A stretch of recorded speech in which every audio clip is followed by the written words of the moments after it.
Bab 1614. Aku tak tertarik. Tracy bahkan tak berpikir ingin menerimanya. Malah menjawab dengan dingin. Aku hanya ingin tahu keberadaan putraku. Mereka belum kembali. Hatiku tidak akan tenang. Aku tahu. Billy memandangnya dengan sedih. Mengulurkan tangan mengelus wajahnya. Kantong matamu hitam. Beberapa hari ini tak tidur dengan baik. Tracy mundur beberapa langkah sambil menghindari tangannya. Bantu aku selamatkan anakku dulu. Jika anakku kembali, semuanya mudah dibicarakan. Tidak bertemu anakku, aku tidak akan menyetujuimu. Ucapnya sambil mengernyitkan kening. Maksudmu, setelah menyelamatkan anakmu, kamu bersedia menjadi wanitaku. Billy menatapnya penuh arti. Begitukah? Tracy menundukkan kepalanya. Tak berani melihat matanya. Tetapi ia tetap menjawab sambil menggertakkan gigi. Iya, tapi jika kamu tidak bersedia menjadi wanitaku, bagaimana bisa aku membantumu menyelamatkan anakmu? Billy berkata dengan persuasif. Jadi, ini semua adalah paradoks. Semalam belum. Pada akhirnya Tracy tak mampu membicarakan hal menjijikkan itu. Ia terdiam setelah mengatakan setengah kalimat. Benar sekali. Semalam kita sudah tidur bersama. Ini adalah kenyataan. Sekarang kenapa kamu melunjak lagi? Lebih baik melepaskan egomu. Baik-baik menjadi wanitaku. Billy tak bisa melakukan hal lain. Tetapi ia sangat pandai bernegosiasi dengan wanita. Selama kamu bersedia menjadi wanitaku, aku baru menganggap masalahmu sebagai masalahku sendiri dan akan membantu mencari anakmu sepenuhnya. Akhirnya Tracy paham. Jika ingin membujuknya di dalam situasi ini adalah hal mustahil. Billy seperti anjing liar yang kelaparan. Harus memakan dagingnya dulu, baru akan memberinya keuntungan. Sudahlah, jangan marah lagi. Billy mengelus wajah Tracy dan membujuknya dengan lembut. Aku sudah menyiapkan alkohol. Kita minum sedikit saja. Semalam kamu juga minum dulu, baru tubuhmu bisa santai. Hari ini minum agak banyak, agar tubuhmu lebih nyaman. Setelah bicara, ia mengangkat 2 gelas anggur dan menyerahkan salah satu gelas kepada Tracy. Tracy menerima gelas itu dan meminumnya habis. Anak baik. Billy tersenyum puas, lalu menghabiskan anggur di dalam gelasnya. Kemudian menuangkan alkohol setengah gelas ke dalam 2 gelas itu dan bersulang dengan Tracy. Aku sudah kemari. Tak akan bisa lari. Kamu beritahu aku dulu. Anakku ada di mana? Tracy tidak minum kali ini, melainkan menunggu Billy mengatakan petunjuknya. Kamu buka. Lihat saja. Billy menunjuk kotak perhiasan itu. Tracy agak ragu-ragu. Lalu pada akhirnya membuka kotak itu. Di dalamnya ada setumpuk foto. Ia melihat fotonya. Semuanya adalah foto Carlos dan Charles yang sedang diculik. Ia terkejut dan buru-buru bertanya. Dari mana kamu mendapatkan foto-foto ini? Kamu tak usah pedulikan hal ini. Tapi kamu dapat menemukan lokasinya berdasarkan foto ini. Billy berkata dengan penuh arti. Kamu bisa menyerahkan foto ini pada pengawalmu. Minta mereka selidiki. Tracy lekas memotret foto itu dan mengirimkannya pada Jeff. Berpesan padanya untuk mencari berdasarkan petunjuk dari foto ini. Lihat, aku tidak membohongimu kan? Billy menatap Tracy sambil tersenyum. Sudah kubilang, kamu pasti suka hadiah ini. Billy. Tracy mendongak dan memelototinya dengan marah. Karena kamu bisa mendapatkan foto ini, berarti kamu sudah tahu anakku disekap di mana. Kenapa tidak langsung memberitahuku? Benar sekali. Aku memang tahu. Billy tidak menyangkal. Tapi jika aku langsung memberitahumu, memangnya ke depannya kamu masih bersedia bertemu denganku? Kamu, Tracy murka hingga urat birunya menonjol. Jika kamu tak begitu keras kepala, jika kamu bersedia bersamaku, mungkin sudah sejak awal aku memberitahumu alamatnya. Putramu juga dapat secepatnya diselamatkan. Billy duduk di atas sofa, menatapnya dengan mata berkobar-kobar. Tracy, sekarang kamu masih punya kesempatan. Tunjukkan keramahan dan ketulusanmu baik-baik. Malam ini aku akan langsung memberitahumu alamatnya. Sebenarnya aku ini sangat sederhana. Selama kamu melayaniku dengan tulus, aku tidak akan mengecewakanmu. Bab 1615. Kamu benar-benar jijik. Kalimat ini hampir saja diucapkan keluar oleh Tracy, tetapi ia tak mengatakannya. Memang masalah anak tak bisa ditunggu lagi. Mereka yang masih kecil tidak akan tahan dengan penderitaan. Beberapa hari ini setiap kali ia menutup mata, Tracy selalu teringat video mereka ditembak pistol air. Hari ini juga bermimpi mereka berdua terluka dan seluruh tubuh penuh dengan lumuran darah. Hingga sekarang jantungnya seperti tercabik-cabik, tak bisa bernapas. Ia harus secepatnya menyelamatkan mereka. Tak boleh ditunda lagi. Katanya seorang ibu rela melakukan apa saja demi anaknya. Tapi kamu tampaknya tak mencintai putramu. Billy sengaja memprovokasinya. Mereka sudah diculik selama 3 hari. Setiap hari disiksa secara tak manusiawi. Kamu malah masih ragu-ragu di sini. Kamu tak ingin merendahkan kepalamu yang terhormat itu dan berbaikan denganku. Kamu harus tahu, kamu sudah menjadi wanitaku. Jika kamu menemaniku tidur beberapa hari lagi, kamu tidak akan kekurangan apapun. Tapi mereka tidak sama. Siapa tahu sekarang jari tangan mereka sudah dipotong. Cukup. Akhirnya Tracy tak tahan lagi dan berteriak marah. Billy, jika terjadi sesuatu dengan anakku, aku tidak akan melepaskanmu. Bukan aku yang menculik mereka. Billy mengangkat bahu dengan wajah tak bersalah. Aku sedang membantumu menyelamatkan mereka. Kamu malah menyalahkanku. Baiklah. Karena kamu begitu kesal padaku, aku pergi saja. Setelah bicara, ia berdiri hendak berjalan keluar. Tunggu sebentar. Tracy buru-buru menghentikannya. Billy menghentikan langkah kakinya. Namun tak menoleh. Kenapa? Hati Tracy benar-benar jijik ketika melihat Billy yang jual mahal. Tapi demi menyelamatkan anak, ia menahan emosinya.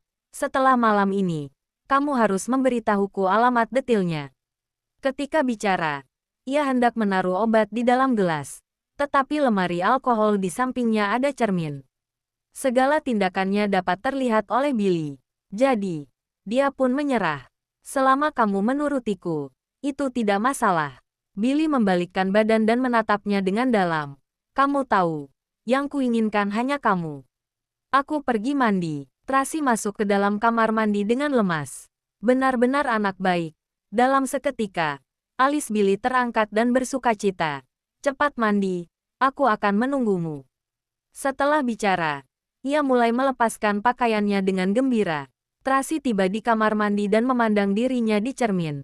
Ia merasa dirinya sangat hina. Tapi sekarang, dia tak punya rencana lain. Sekarang tidak ada orang yang dapat bertukar posisi dengannya. Juga tak ada cara untuk menaruh obat. Bagaimana ini? Jangan-jangan sungguh harus. Pada saat ini, hati Tracy sangat kacau dan sangat tersiksa. Tracy, ayo kita mandi bersama. Coba buka pintu. Billy berseru dari luar. Kedua tangan Tracy diletakkan di atas wastafel. Sama sekali tak memedulikannya. Pikirannya sedang berpikir jauh. Sedang memikirkan strategi. Tetapi di saat ini, kenop pintu sudah diputar. Tracy. Billy ingin masuk ke dalam. Tracy ingin mengunci pintu kembali. Di waktu yang bersamaan, tiba-tiba terdengar suara ketukan pintu dari luar dan juga terdengar suara orang yang sedang berbicara. Tracy berada di kamar mandi.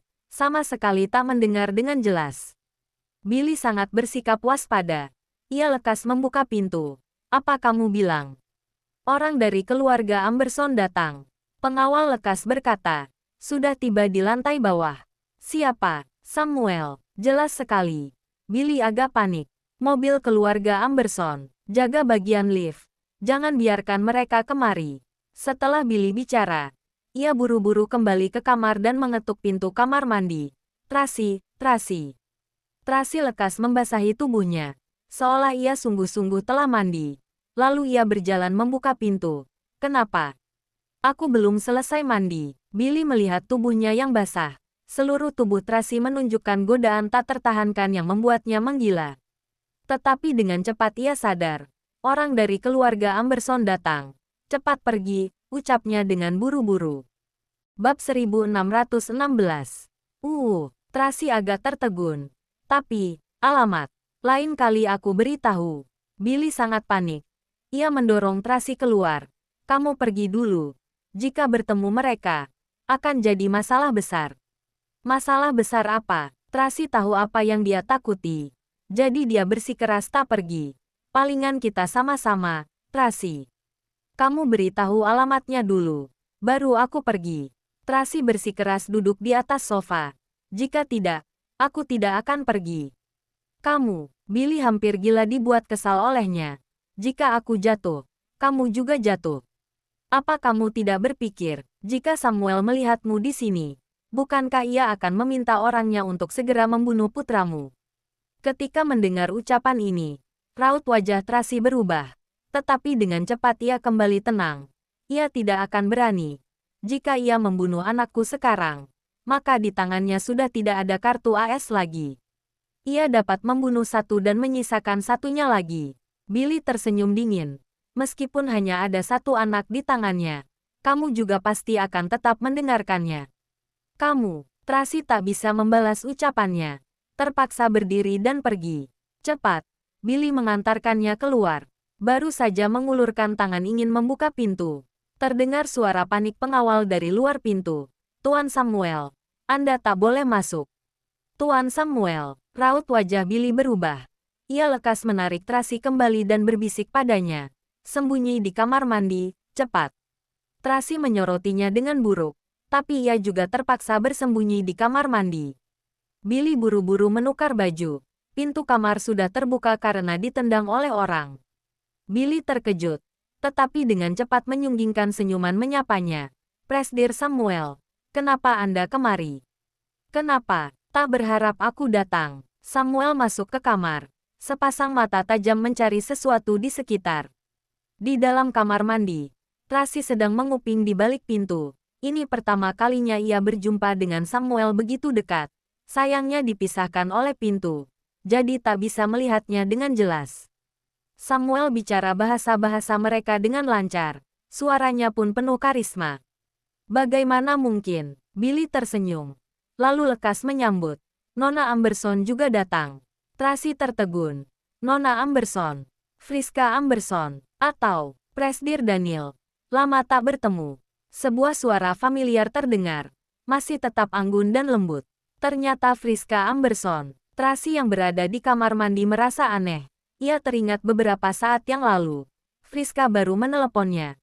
Tak disangka begitu cepat bertemu Daniel dengan ayahnya. Benar, sejak di rumah sakit itu, kita tak pernah bertemu lagi.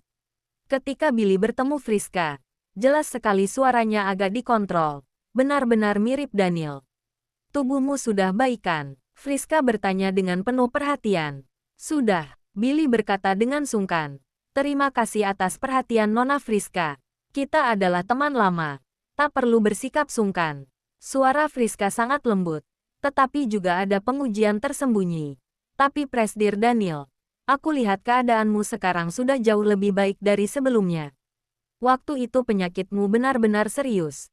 Tapi sekarang, seolah sudah membaik sepenuhnya. Belum membaik sepenuhnya. Masih dalam perawatan. Billy berkata dengan santai. Tapi, memang sudah jauh lebih baik dari sebelumnya. Bagus sekali. Friska menganggukkan kepala dan berkata sambil tersenyum. Waktu di Hotel Ocean Wild, ketika kita menari tango bersama, aku merasa kondisi tubuhmu sangat buruk. Tracy mendengarnya. Friska sengaja menguji Billy. Saat di Hotel Ocean Wild, ia dan Daniel menarikan tarian wild, bukan tarian tango. Apa Nona Friska salah ingat?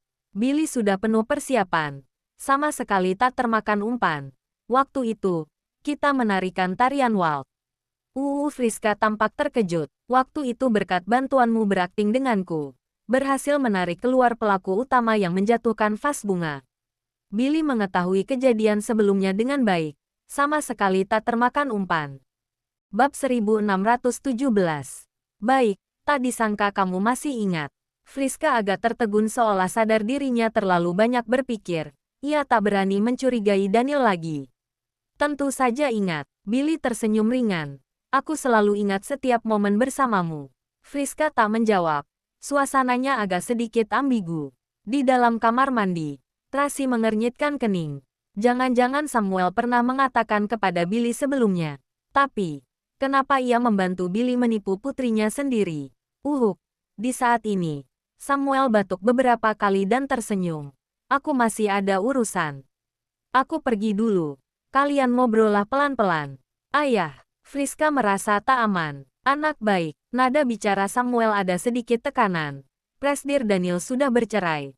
Sekarang ia sudah sendiri. Keluarga Amberson dan Wollens akan bekerja sama. Kalian berdua bisa saling memahami. Dengan begitu bisa mempererat pertemanan. Benar kata Presdir Samuel. Billy lekas melanjutkan. Nona Friska, kita adalah teman lama. Tak perlu sungkan. Benar, Friska tak lagi mengelak. Kalian mengobrollah. Samuel menatap Friska dengan dalam. Lalu memberikan pandangan penuh arti kepada Billy. Lalu ia baru melangkahkan kakinya pergi. Dengan cepat, Tracy yang berada di kamar mandi mendengar suara pintu ditutup. Aku tahu. Samuel sudah pergi. Pria tua bangka itu sengaja membawa putrinya kemari. Yang pertama untuk menyelidiki. Apakah Billy melakukan hal aneh di belakangnya? Kedua adalah ingin menyerahkan Friska kepada Billy agar kedua keluarga Wollens dan Amberson bersatu. Sebagai ayah kandung, ia benar-benar punya motif sendiri. Demi kekayaan, ia bahkan menyerahkan putri kandungnya sendiri. Duduk Nona Friska. Setelah Samuel pergi, Billy menjadi lebih santai. Ia menuangkan segelas alkohol untuk Friska dan juga dirinya sendiri. Presdir Daniel, tubuhmu masih dalam perawatan. Tidak boleh banyak minum alkohol. Friska berpesan dengan penuh perhatian. Ia sekarang sudah menghilangkan segala keraguannya. Tak lagi mencurigai identitas pria di hadapannya. Biasanya aku minum sedikit. Akhir-akhir ini suasana hatiku tak baik. Billy sengaja mendesah. Banyak hal yang terjadi. Aku sudah mendengarnya. Friska bertanya dengan hati-hati. Itu, mengenai anak Nona Tracy. Apa sungguh bukan anakmu? Apa mungkin ada kesalahpahaman? Tracy tertegun ketika mendengar ucapannya. Tak disangka Friska tidak mempercayai dirinya. Aku juga berharap ini adalah kesalahpahaman. Billy berkata dengan marah. Tapi, kenyataan sudah di depan mata. Aku tak bisa menerimanya. Apa ada kesalahan dalam uji tes DNA?